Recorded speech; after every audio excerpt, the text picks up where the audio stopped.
बाधाएं, अड़चने, ब्लॉकेजेस, ये जिसके भी जीवन में आ जाए ना, मानिए खुशियों को ग्रहण सा लगा देती हैं। बाधाओं के आने के सिम्टम जन्म कुंडली से नजर आ जाते हैं। साढ़े सती, राहु का खराब होना, बर्थ चार्ट में मंगल का खराब होना, ये कई ऐसे निशानियां होती हैं जो बताती हैं कि इनके जीवन में अब जो ब्लॉकेजेस है ना वो आ रही हैं। ये ब्लॉकेजेस रिजल्ट किस तरह से देती हैं? मानिए किसी की शादी की उम्र है लेकिन शादी हो ही नहीं रही है, शादी हो गई है लेकिन उसमें भी काफ़ी ज़्यादा कह लीजिए घरेलू कलेश अब होने शुरू हो चुके हैं। कई लोग पैसा नहीं कमा पा रहे हैं, या कई लोग अपने करियर में ही कुछ अच्छा नहीं कर पा रहे हैं। कई लोगों को रोग इस तरह से हो चुके हैं कि दवाइयाँ छूट ही नहीं रही हैं। यानी इन ब्लॉकेजेस का असर जो है ना, हर एक के बर्थ चार्ट के मुताबिक अलग अलग से हो सकता है, और इसमें घर का खराब वास्तु भी एक बहुत बड़ी भूमिका निभाता है।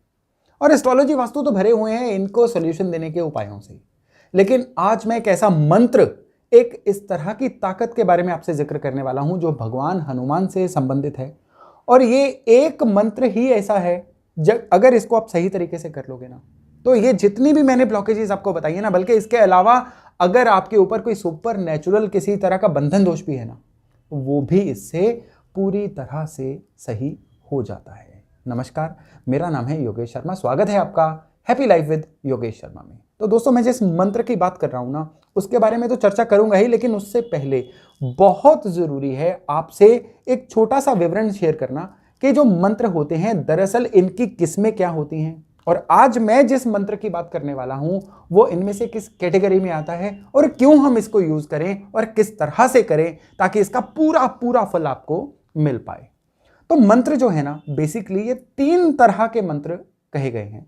एक मंत्र होते हैं वैदिक मंत्र, जो वेदों से लिए गए हैं, स्पेशली ऋग्वेद से लिए गए हैं। वैदिक मंत्र में गायत्री मंत्र आ जाते हैं, वैदिक मंत्र में पंचाक्षरी मंत्र, बहुत सारे जो जितने भी नॉर्मली हम मंत्र देखते हैं जो संस्कृत बेस्ड होते हैं ज्यादातर, ये सब के सब वैदिक मंत्र होते हैं।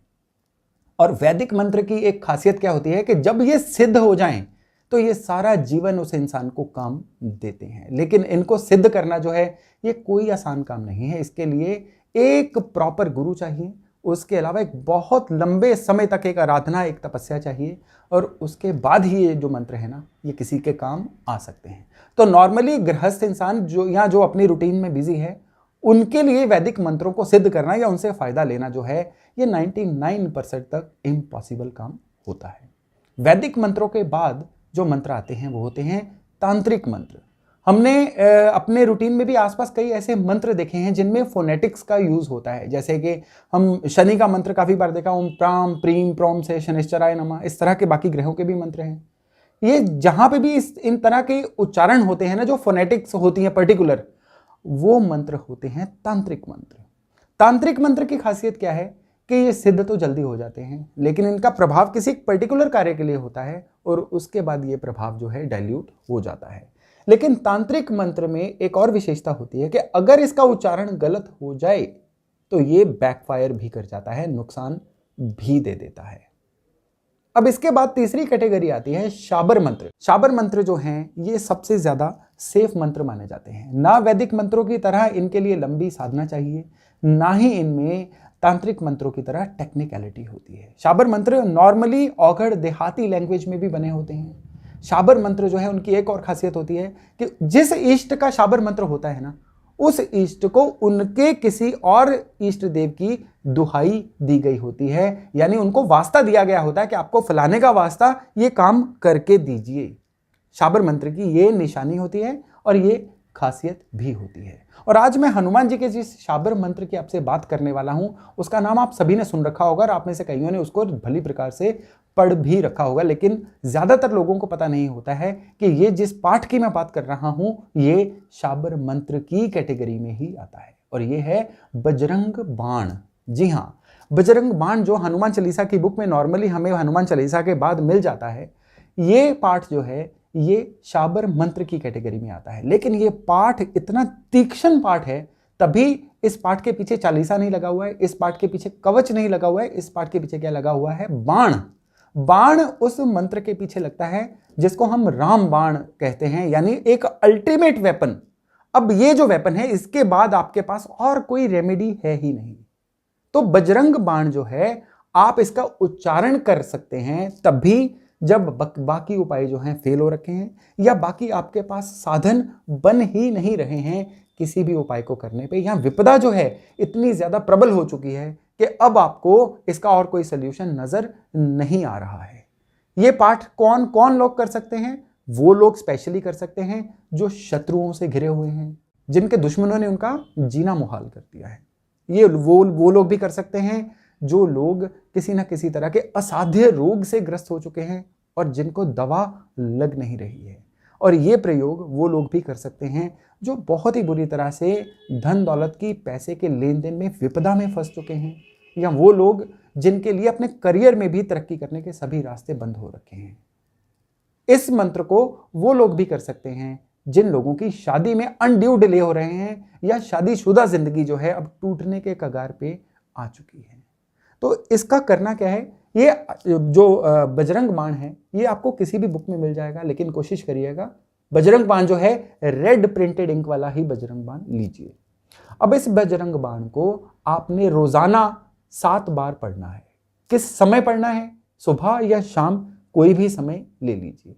प्रेफरेबली इसकी शुरुआत मंगल या शनिवार को करिए, लेकिन आपके समस्या की ग्रेविटी पे डिपेंड करता है। अगर आपके पास मंगल या शनिवार तक वेट करने का भी समय नहीं है तो तुरंत भी आप इसको शुरू कर सकते हैं। इसका पाठ जब आपने जिस भी समय पर शुरू करना है, रोजाना उसी ही समय पर इसको रिपीट करना है, और इसकी एक दिन में संख्या होनी चाहिए 7 बजरंग बाण। जी हाँ, आई रिपीट, इसकी रोजाना संख्या होनी चाहिए 7 बजरंग बाण। इसके अलावा इसको पढ़ना कितने दिन तक है? इसको 40 दिन तक कम से कम पढ़ना है, और इसके बीच में कोई भी नागा नहीं होना चाहिए। इसको बीच में मिस नहीं करना है। शुरू करने से पहले हाथ में जल लेके अपना नाम, पिताजी का नाम, अपना डेट, प्लेस जहां पे आप बैठे हुए हैं वो जरूर बोलिए, और प्रायोजन बोलिए कि मैं इस समस्या के समाधान हेतु प्रभु आपका ये जो स्मरण है वो कर रहा हूं, और जल को जमीन पर छोड़ दीजिए। पहले दिन ही ये करना है, इसको संकल्प बोलते हैं। उसके बाद इस पाठ को करना शुरू करिए, और इसके बाद जब 7 बजरंग बाण एक दिन में आप पढ़ लेंगे, एक हनुमान चालीसा पढ़ के इसको संपूर्ण करना है। रोजाना इसको आपने करना है। अब इसमें स्पेशली जो खास बात है ना, जिससे ये जो पाठ है आपके लिए पूरी तरह से फलदायी होगा, उसमें क्या है कि आपको भगवान हनुमान का वो स्वरूप अपने सामने रखना है जिस तरह की आपकी समस्या है। सपोज करिए कोई बीमार है और उसके इलाज के लिए, ताकि दवा उसको लगे, उसका कोई ना कोई अच्छा इलाज निकल आए, उसके लिए आप ये पाठ कर रहे हैं ना, तो भगवान हनुमान की संजीवनी बूटी वाली जो फोटो है वो सामने रखिए। अब कोई बंदा मुकदमों से घिरा हुआ है, शत्रु परेशान कर रहे हैं, दुश्मनों ने उसका जीना मुहाल कर रखा है, तो हनुमान जी की वो फोटो रखिए जिसमें वो पताका यानी झंडा लेके उड़ रहे हैं या लंका जला रहे हैं। शादीशुदा जीवन में दिक्कत आ रही है, शादी नहीं हो रही है, तो उसके लिए भगवान हनुमान की जो अपने छाती में से सियाराम के दर्शन करवा रहे हैं वो फोटो रखनी होगी। संतान ना होने की सूरत में या ओवरऑल जैसे करियर या पैसे की सूरत में भगवान हनुमान की वो फोटो रखनी है जिसमें वो वरदान मुद्रा में इस तरह से बैठे हुए हैं। घर में वास्तु दोष है, लेकिन आप किसी भी तरह से वास्तु दोष को ना ढूंढ पा रहे हैं ना हल कर पा रहे हैं, और आपको लग रहा है कि जब से इस बिल्डिंग में आए हैं तब से आपको ये दिक्कतें हो रही हैं, तो आपको क्या करना है? यही प्रयोग करना है। लेकिन फोटो कौन सी रखनी है? पंचमुखी हनुमान जी की। और उस फोटो को ये जब 40 दिन हो जाएंगे, अब ये फोटो सिद्ध हो चुकी है, अब ये आपके घर के वास्तु की जो भी नेगेटिव एनर्जी है ये उसको पूरी तरह से दूर करेगी। यानी मैंने ये जो बजरंग बाण का आपको जब बताया है ना, इसमें स्वरूप कौन सा रखना है? आपकी समस्या के अनुसार आपने स्वरूप रखना है।